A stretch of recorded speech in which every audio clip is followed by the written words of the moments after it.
Ça comprend plusieurs volets. Sur le volet humanitaire, mon rôle est de mobiliser la communauté humanitaire pour une réponse appropriée dans le pays, d'aider dans la mobilisation des ressources pour faire face à la crise humanitaire qui est présente actuellement dans le pays. Le côté du système des Nations Unies, c'est un rôle de coordination pour améliorer l'efficacité de l'assistance qu'on donne au Mali, surtout à travers nos partenaires dans le gouvernement. Et finalement, en tant que personnel de la MINUSMA, je travaille sur le côté de stabilisation et surtout de donner un appui pour les élections, les présidentielles et les législatives qui ont eu lieu l'année passée. Et on espère de voir la même chose cette année avec les élections communales, mais aussi avec un appui pour la reconstruction du nord du pays, aussi d'aider dans la stabilisation, de travailler avec nos collègues, soit internes à la MINUSMA ou bien externes, et surtout avec nos partenaires dans le gouvernement pour voir comment on peut améliorer la situation pour la population dans le Nord. Et finalement, et je crois c'est très important dans tout ça, c'est le retour de l'état de droit dans le nord du pays. Pour l'instant, il y a toujours un manque des magistrats, de police, de gendarmerie et même des prisons qui pose beaucoup de problèmes pour la population à cause de cette manque des institutions qui sont liées à la sécurité sur le terrain même. Donc, on va travailler, et on travaille déjà avec le gouvernement sur ça aussi, et je crois on voit déjà une amélioration sur le terrain avec le retour de certains magistrats, avec l'ouverture de certains postes de police et gendarmerie et aussi des prisons. Et petit à petit, ça avance, mais nous sommes ici pour donner un coup de main technique et aussi logistique pour aider le retour de ces institutions. En fait, nous avons trois grands volets dans lesquels on travaille ici au Mali.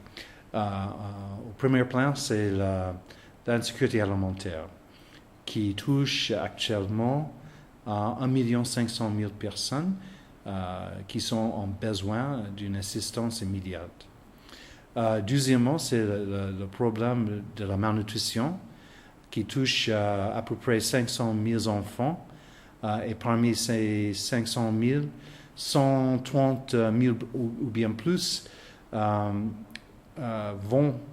a projeté qu'ils vont souffrir d'une malnutrition sévère pendant l'année, avec un taux de mortalité qui est assez élevé, entre 30 et 60%. Donc, si ces enfants ne reçoivent pas un traitement à temps, ils risquent en fait de mourir. Donc ça, c'est une tâche très importante.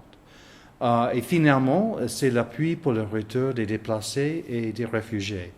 Actuellement, il y a toujours 186 000 personnes qui sont toujours déplacées ici dans le pays et en plus, presque 150 000 personnes qui sont toujours réfugiés dans les pays voisins, surtout la Mauritanie, le Burkina et le Niger. Donc, on attend un retour important cette année, surtout s'il y a un succès avec la stabilisation de la situation sécuritaire dans le Nord.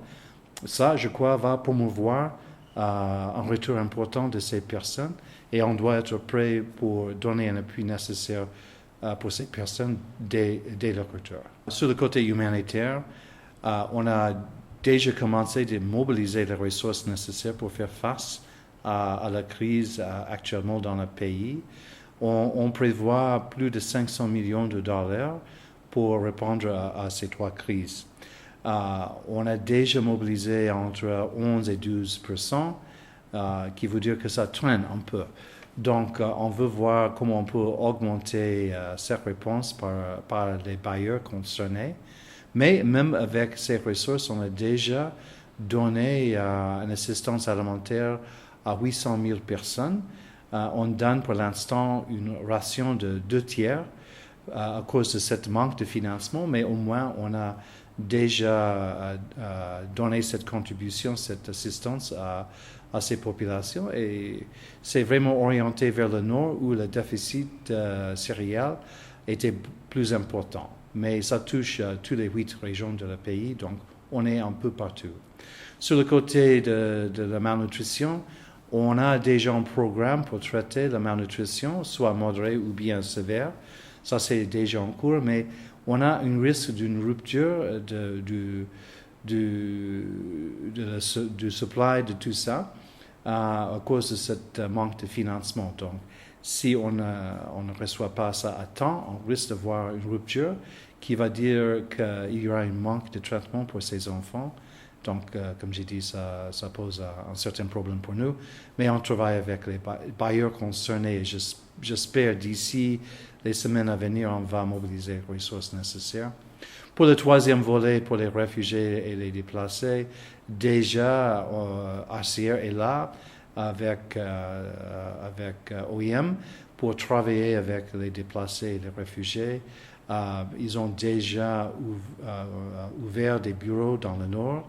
Ils ont déjà commencé de travailler ça, soit sur le côté de protection, qui est aussi un problème pour certains, mais aussi avec une assistance alimentaire qui est donnée par la PAM et aussi par le CICR et aussi pour d'autres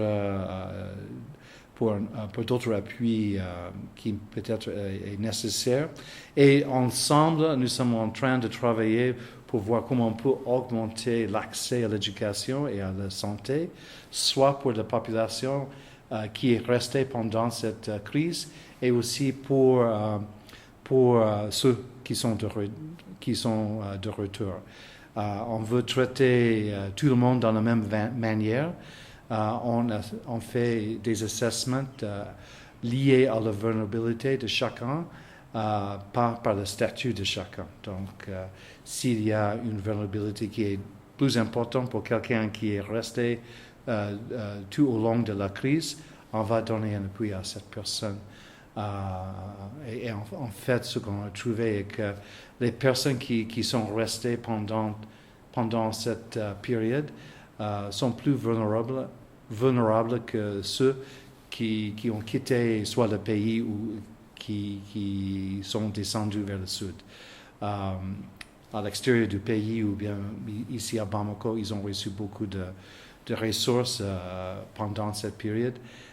Donc, souvent, ils sont dans un meilleur état que ceux qui sont restés pendant la crise. En fait, c'est meilleur que pour le plaidoyer pour tous les besoins. On est, je crois, maintenant à 20%, mais peut-être plus, donc soit le double de les contributions en général. Donc, mais ça, c'est nécessaire parce que la période de soudure, ça commence maintenant. On a besoin de ça tout de suite, en fait. Ce qui est important cette année et qui n'existait pas dans les années précédentes est la contribution du gouvernement. En fait, ils ont déjà acheté quelques milliers de tonnes de céréales pour aussi donner une contribution, une assistance à ces populations. Donc, ça aussi va aider la situation. La distribution de ces vivres sont déjà en cours. Et on va travailler étroitement avec eux pour une meilleure coordination parmi tous les acteurs des vivres concernés. Donc, je suis très content de voir cette initiative par le gouvernement qui, je crois, va pas seulement bénéficier la population cette année, mais va servir comme une base pour qu'ils puissent prendre toute responsabilité pour la sécurité alimentaire pour tout le monde ici au Mali. Je suis toujours optimiste, mais il faut travailler pour réussir. Il y a beaucoup de travail à faire. Heureusement, on a un bon rapport avec le gouvernement ici qui attend beaucoup de nous, en fait. Et je suis très content de travailler avec eux. Ils demandent de nous de les aider, d'augmenter leur capacité pour faire le travail eux-mêmes, et on est prêt de faire ça. Et je crois avec cette approche, on va achever quelque chose ici au Mali. Ça va prendre un peu de temps, mais c'est bien faisable.